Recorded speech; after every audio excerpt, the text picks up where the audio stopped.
Hello everyone, welcome to this session. My name is Umesh Kumar Yadav and I'm your faculty for Paper 2 Economics. तो आज के session में हम एक बहुत ही इंपॉर्टेंट चीज़ की बात करने वाले हैं कि अगर आप UGC नेट एस्पिरेंट हैं and that too for the economics subject, तो उसके साथ साथ आपको कौन से एग्जाम्स हैं जो देने चाहिए, यानी कि the exams that you should target along with the UGC net exam if you are preparing for economics as a subject.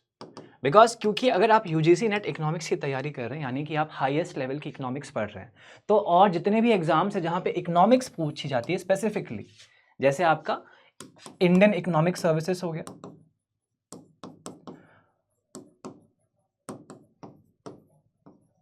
आपका RBI हो गया, रिजर्व बैंक ऑफ इंडिया, जो DEPR पोस्ट या DEPR डिपार्टमेंट के लिए आपके लिए ग्रेड B पोस्ट के लिए फॉर्म्स निकालता है। इसके अलावा और भी एग्जाम्स हैं जिनकी हम बात करेंगे, जिनको आपको टारगेट करना चाहिए अगर आप इस लेवल की इकोनॉमिक्स पढ़ रहे हैं, यानी कि UGC नेट लेवल की इकोनॉमिक्स को प्रिपेयर कर रहे हैं। तो कौन कौन से वो एग्जाम्स हैं, एक एक करके हम देखते हैं क्या उनका पैटर्न होता है, उस पर हम बात करेंगे आज। तो पहला जो हमारा एग्जाम है वो है Indian economic services, Indian economic services, जो कि UPSC करवाता है।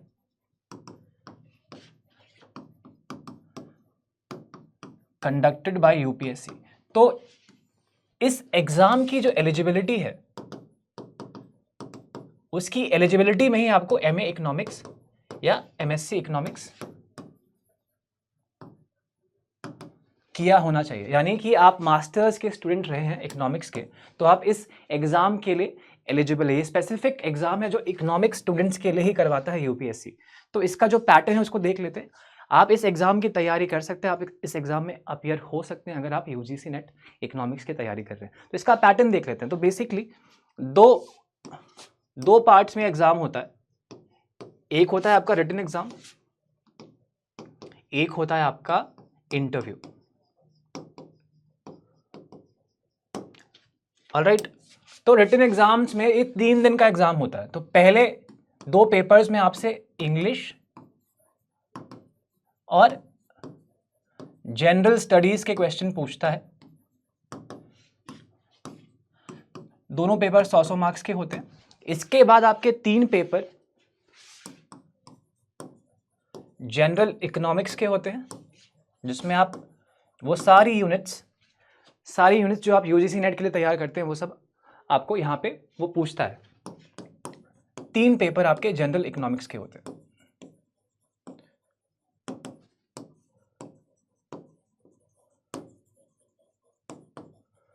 This is paper 1, paper 2, paper 3। Then we have a 4th paper जिसमें वो इंडियन इकोनॉमी से क्वेश्चन पूछता है।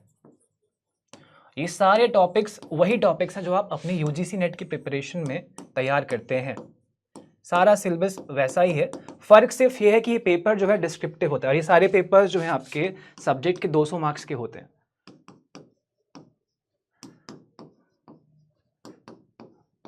राइट, तो टोटल पेपर जो आपका होता है 1000 मार्क्स का होता है।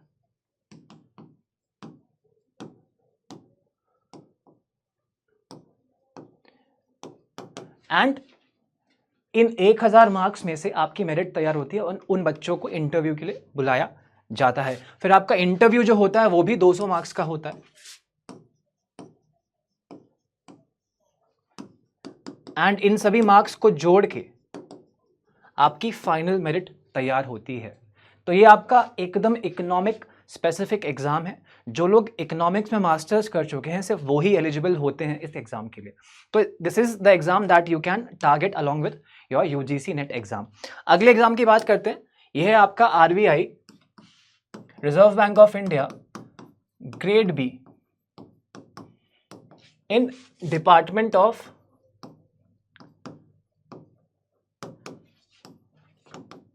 इकोनॉमिक एंड पॉलिसी रिसर्च, यानी RBI का, जिसको हम DEPR भी बोलते हैं इस डिपार्टमेंट को, RBI के DEPR डिपार्टमेंट के लिए ग्रेड B पोजीशन पे, that is for the position of manager, ये रिक्रूटमेंट होता है जो RBI खुद करवाता है। एंड इसका सिलेबस भी आपके इकोनॉमिक्स के सिलेबस से ही मैच करता है। तो इसमें भी 3 लेवल्स होते हैं, आपके 3 लेवल ऑफ एग्जाम्स होते हैं इसमें। तो पहला होता है भाई फेज 1, दूसरा है फेज 2, तीसरा है आपका इंटरव्यू।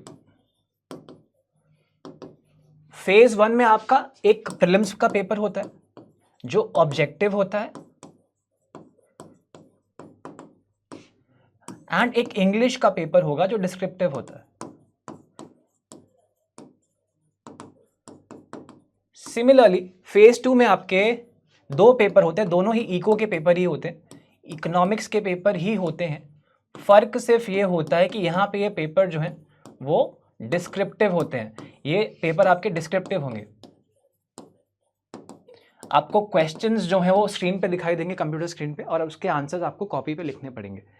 सिमिलरली फिर आपका थर्ड फेज है इंटरव्यू का, जहाँ पे फिर लास्ट में क्या होता है, इन तीनों फेजेस के मार्क्स मिला के आपकी मेरिट तैयार होती है। ये सारे फेजेस में जो पेपर्स हैं सारे 100 मार्क्स के पेपर्स हैं, 100, ये भी आपके 100 मार्क्स के पेपर्स हैं। तो टोटल 400 मार्क्स के आपके एग्जाम हो गए, एंड आपका 75 मार्क्स का इंटरव्यू होता है, यानी कि आउट ऑफ 475 आपकी मेरिट तैयार होती है।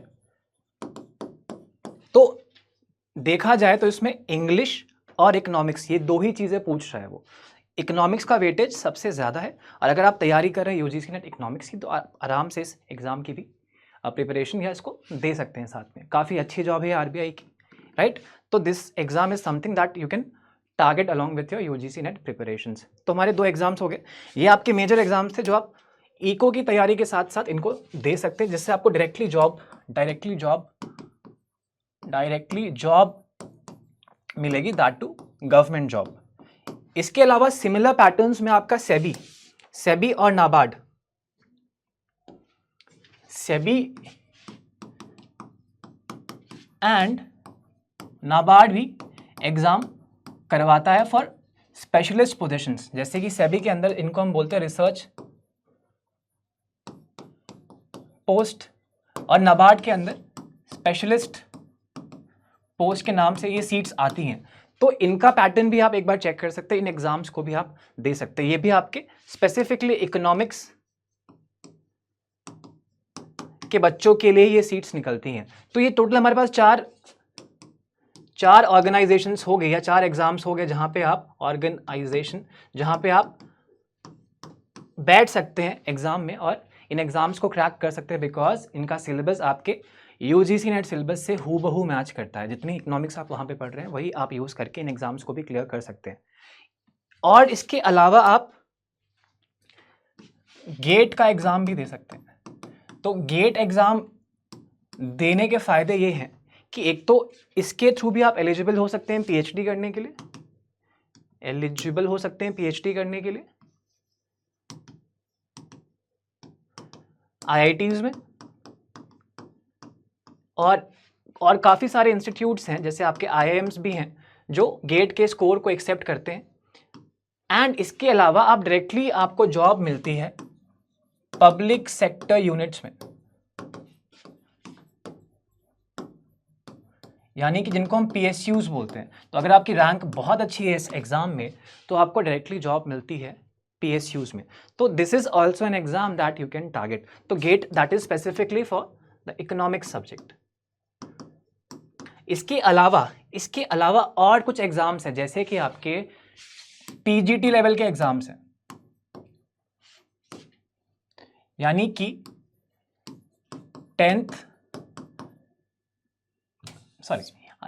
11th एंड 12th को पढ़ाने के लिए या टीचिंग करने के लिए जो एग्जाम्स होते हैं आपके, उनको हम पीजीटी लेवल एग्जाम्स बोलते हैं। और हर स्टेट ये एग्जाम्स करवाता है। तो कई स्टेट्स ऐसे होते हैं जहां पे पीजीटी के लिए सिर्फ आपको मास्टर्स इन इकोनॉमिक्स चाहिए होती है। अगर आपको इकोनॉमिक्स का टीचर बनना है स्कूल में, अगर पढ़ाना ही आपका पैशन है और आपको टीचिंग ही करनी है, तो अगर आपको जल्दी से जॉब चाहिए तो आप ये पीजीटी लेवल के एग्जाम जो हैं दे सकते हैं अगर आपकी मास्टर्स कंप्लीट है। एंड कई स्टेट्स ऐसे हैं जो सिर्फ मास्टर्स के बेसिस पे, कई स्टेट ऐसे भी हैं जो साथ में बीएड भी मांगते हैं, बट कई स्टेट्स हैं जहाँ पे आपने ग्रेजुएशन और मास्टर्स कर रखी है इकोनॉमिक्स में, तो आप ये एग्जाम दे सकते हैं। जैसे कि आपका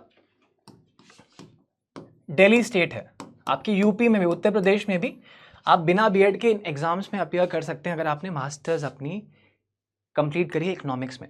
तो ये एग्ज़ाम्स भी आप टारगेट कर सकते हैं, बिकॉज क्योंकि आप इकोनॉमिक्स की ही तैयारी कर रहे हैं, तो जहाँ जहाँ इकोनॉमिक्स आती है आप वो सारे एग्ज़ाम्स टारगेट कर सकते हैं। तो I hope this information was useful to you, and आप अपनी प्रिपरेशन के साथ साथ जो आप यूजीसी नेट की कर ही रहे हैं, आप इन एग्ज़ाम्स को भी बिना किसी अलग तैयारी किए दे सकते हैं, ताकि आपको जॉब मिलने के चांसेस और बढ़ जाएं। तो that is all for this video. अगर और कुछ इन्फॉर्मेशन होगी तो हम आपके लिए पक्का लेके आएंगे। तो thank you for watching, and I will be back with more such videos. Till then take care and I will see you soon.